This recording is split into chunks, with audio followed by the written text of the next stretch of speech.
بسم اللہ الرحمن الرحیم۔ السلام علیکم تمام سننے والوں کو خوش آمدید میرے چینل سچی آپ بیتی پر۔ تو جن دوستوں نے ابھی تک میرے چینل سچی آپ بیتی کو سبسکرائب نہیں کیا ہے وہ اسے سبسکرائب کریں اور بیل کے بٹن کو پریس کریں تاکہ آپ کو ملتی رہے آنے والی تمام اپڈیٹ۔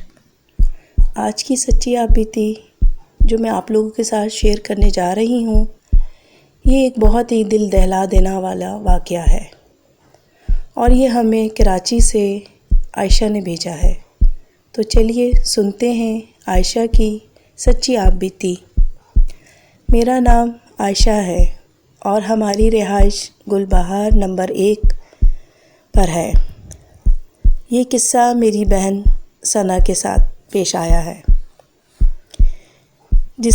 یہ بات 12 مئی 2020 کی ہے، جب پورے ملک میں لاک ڈاؤن تھا اور سب لوگ اپنے گھروں میں محصور تھے اور اس وبا سے لڑ رہے تھے۔ اسی دوران جہاں بہت سے گھروں میں دکھ تھا تو بہت سے گھروں میں خوشیاں بھی تھیں، اور ہمارا گھرانہ ان میں سے ایک تھا، کیونکہ ہمارے ننیال میں یہ پہلی شادی تھی میرے ماموں کی بیٹی کی۔ اس بات کی خوشی ہمیں بہت تھی اور ہم اس کا انتظار کافی دنوں سے کر رہے تھے۔ ابھی شادی میں 1 ہفتہ باقی تھا کہ ہم لوگوں نے اپنی نانی کے گھر ڈھولکی رکھ لی۔ شادی کی خوشی اور موج مستی میں میری کزن کی رخصتی کا دن بھی آ گیا اور دلہن پارلر تیار ہونے گئی تو میری بہن بھی اس کے ساتھ تیار ہونے پارلر چلی گئی اور وہ وہیں سے تیار ہو کر آئی۔ دلہن تو ماشاءاللہ اپنی جگہ بہت حسین لگ رہی تھی، لیکن میری بہن ثنا بھی کسی سے کم نہیں لگ رہی تھی۔ ماشاءاللہ سے وہ تھی ہی بہت حسین، گوری رنگت، لمبے کالے حسین بال اس کی شخصیت کو ابھارتے تھے۔ کزن کی رخصتی ہوئی اور ولیمہ 2 دن بعد ہونا قرار پایا تھا، اور پھر ولیمے والے دن میں اور میری بہن تیار ہونے لگے تو امی نے ثنا سے اس وقت اس کو خبردار کیا کہ ثنا، اگر آج تم نے بال کھولے تو میں تمہیں ولیمے پر اپنے ساتھ لے کر نہیں جاؤں گی۔ ثنا نے امی کی بات سن کر برا سا منہ بنایا اور بولا اچھا۔ جب امی چلی گئیں اور ثنا مجھ سے بولنے لگی، عائشہ دیکھنا میں تو بال کھول کے ہی جاؤں گی، میں نے اس کو بولا ثنا اگر امی منع کر رہی ہیں تو ان کی بات سن لو، یہ نہ ہو کہ کوئی بڑا نقصان اٹھانا پڑ جائے۔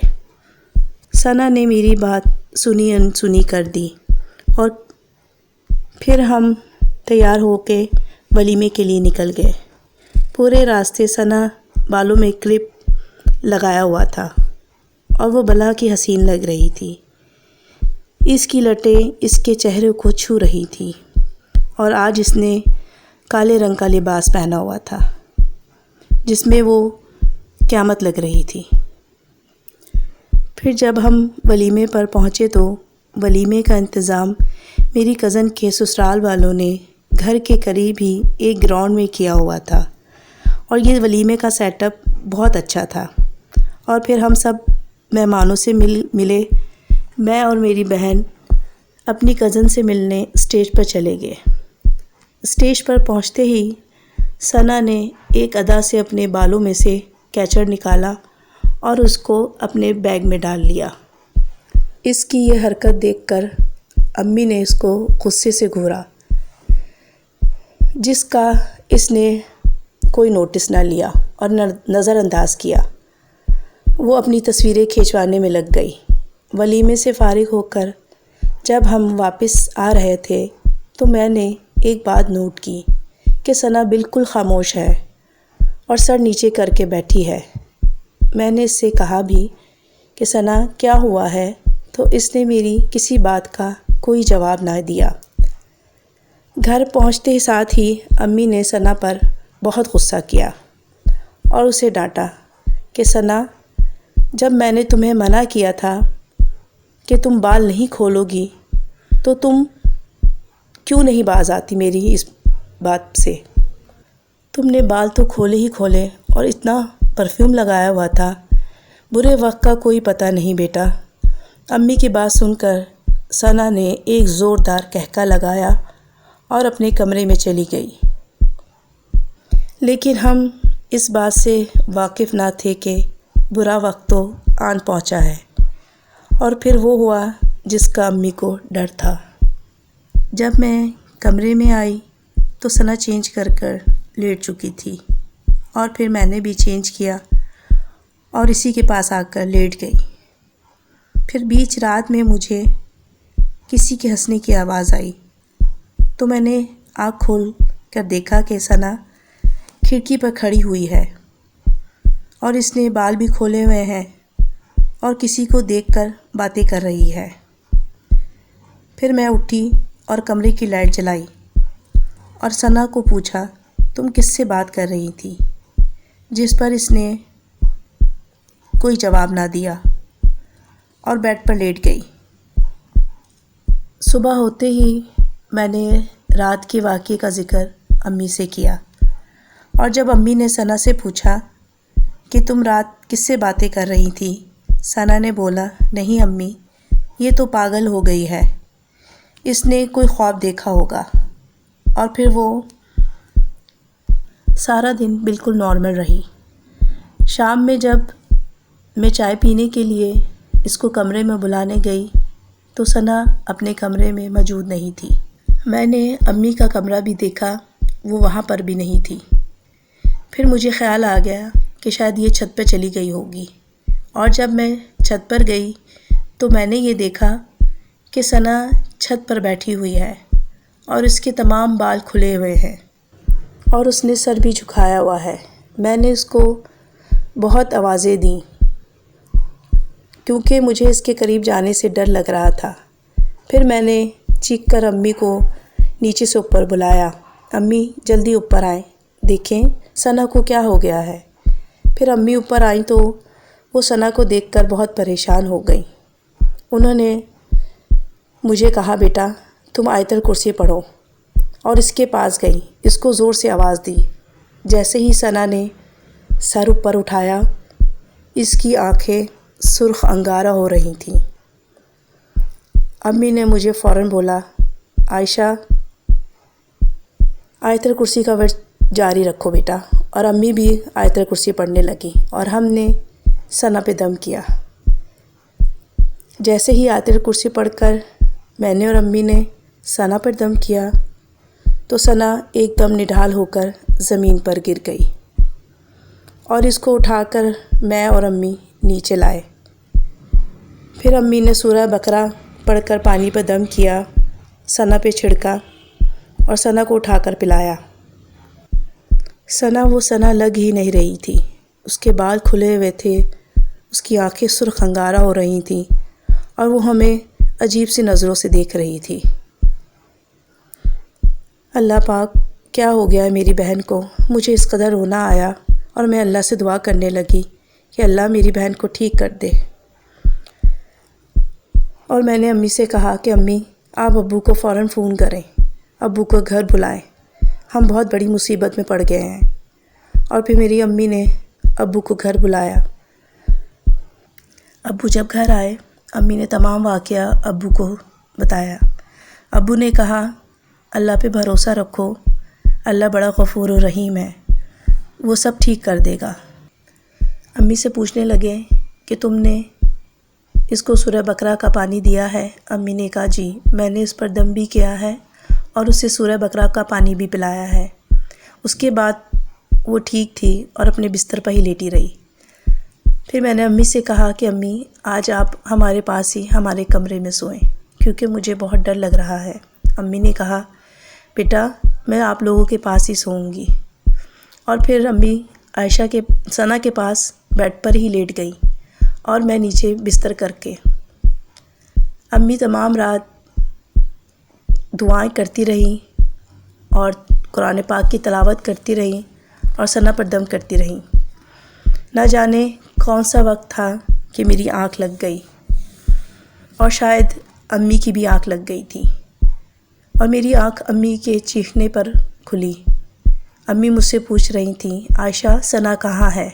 میں نے کہا امی مجھے نہیں پتہ، شاید میں سو گئی تھی۔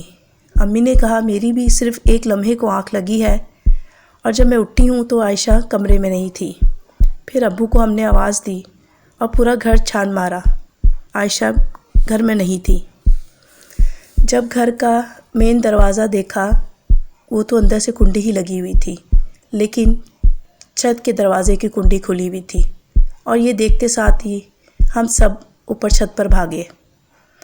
چھت کا جو منظر تھا وہ انتہائی خوفناک تھا، کیونکہ ثنا چھت کی چار دیواری پر بہت تیزی سے دوڑ رہی تھی بغیر کسی سہارے کے، اور اس کے بال کھلے ہوئے تھے، اور اس کی شکل بہت ہی عجیب اور خوفناک ہو گئی تھی، جس کو دیکھ کر مجھے بہت ہی رونا آیا اور میں چیخنے چلانے لگی۔ امی نے کہا چیخو نہیں، کلمہ پڑھو یا آیت الکرسی پڑھو، اور ابو جان کچھ صورتوں کی تلاوت کر رہے تھے، اور یہ منظر کچھ دیر ایسے ہی چلتا رہا، اور جیسے ہی فجر کی اذان ہوئی تو عائشہ ایک دم نیچے گری اور بے ہوش ہو گئی۔ ہم سب رو رہے تھے۔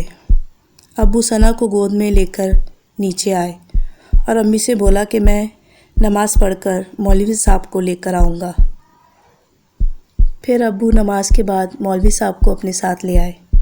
مولوی صاحب آئے، انہوں نے عائشہ کو دیکھ کر بولا بچی پر بہت برے اثرات ہیں۔ انہوں نے ابو سے کہا کہ آپ بچی کے ہاتھ پاؤں باندھ دیں۔ پھر ابو امی نے ثنا کو کرسی پر بٹھا کر اس کے ہاتھ پاؤں باندھ دیے۔ مولوی صاحب نے پڑھائی شروع کی۔ پڑھائی کرتے ہی ثنا کے اندر سے ایک مردانہ اور خوفناک آواز نکلی، مولوی تو یہاں سے چلا جا، تو میرا کچھ نہیں بگاڑ سکتا۔ یہ سارا منظر میری آنکھوں کے سامنے ہو رہا تھا۔ پھر مولوی صاحب نے بولا چھوڑ دے بدبخت اس بچی کو، ورنہ میں تجھے راکھ کر دوں گا۔ پھر وہ جن زور سے ہنسنے لگا، اور پھر مولوی صاحب نے پڑھا ہوا پانی جیسے ہی ثنا پر پھینکا، ایک خوفناک چیز ثنا کے گلے سے باہر آئی اور ثنا بے ہوش ہو گئی، اور مولوی صاحب کچھ دیر پڑھائی کرتے رہے۔ پھر انہوں نے کچھ تعویذات ابو کو دیے کہ یہ بچی کے گلے میں ڈال دیں اور اس کا بہت خیال رکھیے گا۔ پھر ہم سب لوگ بھی تھوڑا سا سکون میں آ گئے، اور ایک ہفتہ بہت آرام سے گزر گیا۔ پھر ایک دن ثنا نہانے کے لیے گئی، اور جب نہا کے واپس آئی اور اپنے بال سلجھانے لگی تو ثنا نے ایک دم چیخ ماری، امی کو آواز دی۔ جب امی آئیں تو اس نے بولا امی دیکھیں میرے بال، امی میں دیکھیں میرے بالوں کو کیا ہو گیا ہے۔ اس کے بال دیکھے تو اس کے سارے بالوں میں بہت بری طرح سے گرہیں لگی ہوئی تھیں، اور بال ایسے الجھے ہوئے تھے کہ اس کو ہاتھ لگانے سے ایسا لگ رہا تھا جیسے کہ وہ لوہے کے ہو گئے ہوں۔ امی کے لاکھ کوشش کرنے کے باوجود بھی ثنا کے بال بالکل نہ سلجھ پائے، اور وہ ویسے ہی کے ویسے ہی رہے، جیسے کسی نے اس میں موٹی موٹی گرہیں لگائی ہوں، اور ایسے ہو گئے تھے جیسے کہ کوئی لوہے کے اس کے بال ہوں۔ پھر امی کی نظر ثنا کے گلے پہ پڑی، وہاں تعویذ نہیں تھا۔ امی نے کہا ثنا بیٹا تمہارا تعویذ کہاں ہے؟ ثنا نے کہا جب میں نہانے گئی تھی تو میں نے باہر لٹکا دیا تھا۔ امی وہاں فوراً گئی اور تعویذ کو ڈھونڈا، تعویذ وہاں نہیں تھا۔ میں نے اور امی نے پورا گھر چھان مارا، ہمیں تعویذ کا کوئی نام و نشان نہ ملا۔ امی نے پورا گھر ڈھونڈا اور بہت پریشانی ہوئی۔ پھر فوراً ابو کو فون کیا، ان کو سب بتایا، اور بولا کہ آپ فوراً مولوی صاحب کو لے کر گھر پہنچیں۔ اور جب ابو گھر آئے تو امی نے بولا کہ مولوی صاحب کہاں ہیں؟ تو ابو نے بتایا کہ 6 دن پہلے ان کا انتقال ہو گیا ہے، جس کو سن کر ہم سب حیران رہ گئے، اور پھر ہم نے اس سب معاملے سے اپنے ماموں کو آگاہ کیا تو انہوں نے بتایا کہ وہ ایک عامل کو جانتے ہیں جو کہ بلوچستان سے تعلق رکھتے ہیں، اور جب ان کو بلایا گیا تو ان کا حلیہ خود ایک جن جیسا لگ رہا تھا۔ کالا رنگ، لمبے چوڑے بڑے بڑے بال اور چہرے پہ انتہا کی سختی تھی، اور انہوں نے سب کو کمرے سے نکال دیا، صرف ابو کو کہا کہ آپ بچی کے پاس بیٹھ جائیں۔ اور اس عامل نے ایک مٹی کے برتن میں آگ لگائی اور اس کو ثنا کے سامنے رکھا، اور ابو کو بھی ثنا کے ساتھ بیٹھنے کا کہا، اور کچھ پڑھ کر اپنا ابو اور ثنا کا اظہار کیا، اور پھر انہوں نے تلاوت شروع کر دی، اور انہوں نے آگ میں ایک چیز پھینکی، اور ثنا ان کو اٹھنے کے لیے مارنے کے لیے اٹھ رہی تھی، لیکن باوجود کوشش کے وہ ان تک نہیں پہنچ پا رہی تھی۔ انہوں نے بولا، کون ہے تو بدبخت؟ تو ثنا میں سے ایک مردانہ آواز آئی، ایسی بھیانک اور خوفناک، اور اس نے کہکا لگایا اور بولا، تیرے جیسے بہت آئے، تو کیا سمجھتا ہے میں اسے چھوڑ دوں گا؟ تو عامل چیخا اور بولا، چھوڑ دے اس کو، ورنہ میں تیرا وہ حال کروں گا، تجھے جلا دوں گا، تو میرے دائیں ہاتھ کا کھیل ہے۔ پھر اس نے عامل کو بہت برا بھلا کہا، لیکن عامل نے اپنا کام جاری رکھا۔ کافی دیر تک وہ پڑھائی کرتے رہے، اور ثنا مسلسل عامل کو برا بھلا کہتی رہی، ایک مردانہ اور ہیبت ناک آواز میں، اور پھر آخر وہ جن ہار گیا، اور اس نے عامل کو بولا، ٹھیک ہے، میں اسے چھوڑ دوں گا، لیکن اب تو میری ایک شرط مان کہ آئندہ تو کبھی مجھے نہ حاضر کرے گا اور نہ میرا پیچھا کرے گا۔ میں تجھ سے وعدہ کرتا ہوں کہ میں چلا جاؤں گا۔ پھر کمرے میں سناٹا ہو گیا، اور ثنا بے ہوش ہو کر زمین پر گر گئی۔ عامل صاحب نے میرے ابو کو اشارہ کیا کہ بچی کو بیڈ پر لٹا دے، اور پھر ابو نے ثنا کو اٹھا کر بیڈ پر لٹا دیا، اور پھر مولوی صاحب نے جو عامل تھے ابو کو کچھ تعویذات دیے اور کہا کہ اس کو جتنی جلدی ہو سکے چمڑے میں سلوا کر بچی کے گلے میں باندھو، اور گھر کے دروازے پہ بھی، اور انہوں نے کچھ کیل بھی دیے جو کہ کافی بڑے بڑے تھے۔ انہوں نے کہا کہ اس بچی کے کمرے میں چاروں طرف یہ کیل ٹھکوا دینا، صبح پہلی فرصت میں یہ کام کروا لینا، ہمیں اس جن سے ہوشیار رہنا ہے، وہ ایک بہت ہی خطرناک اور شریر جن ہے۔ ابو نے عامل صاحب کا شکریہ ادا کیا اور انہیں کہا، صبح ہوتے ہی میں سب سے پہلا یہ کام کروں گا، اور پھر ثنا پوری رات ایسے ہی بے ہوش رہی، اور میں بھی اس کے پاس ہی لیٹ گئی، اور رات کا پتہ نہیں کون سا پہر تھا کہ مجھے ایسے لگا کہ جیسے میرے قریب آگ جل رہی ہو، اس کی انتہا کی تپش تھی۔ میں اٹھ کر بیٹھی، اور میں یہ دیکھ کر حیران رہ گئی کہ جو منظر تھا وہ میں آپ کو الفاظ میں بیان نہیں کر سکتی، کیونکہ ثنا بیڈ پر لیٹی ہوئی تھی اور اس کے بال جل رہے تھے اور اس کا چہرہ بری طرح سے جل گیا تھا۔ میں وہیں بیٹھی بیٹھی چلانے لگی، امی ابو کو آوازیں دینے لگی کہ امی ابو آئیں، ثنا کو دیکھیں کیا ہو رہا ہے۔ جب امی اور ابو کمرے میں آئے وہ خود حیران پریشان ہو گئے۔ ہم سب نے چیخنا چلانا شروع کر دیا، کیونکہ ثنا میں کوئی حرکت نہیں ہو رہی تھی، اس کے بال بری طرح سے جل گئے تھے، پورا سر اس کا بالوں سے خالی ہو گیا تھا اور چہرہ بھی اس کا جل گیا تھا، لیکن وہ ایسے ہی لیٹی ہوئی تھی جیسے کہ اس کو آگ نہیں لگی ہو۔ یہ منظر دیکھ کر امی ابو نے اس کے قریب گئے، اور ابو نے جیسے ہی پڑھائی شروع کی تو ثنا نے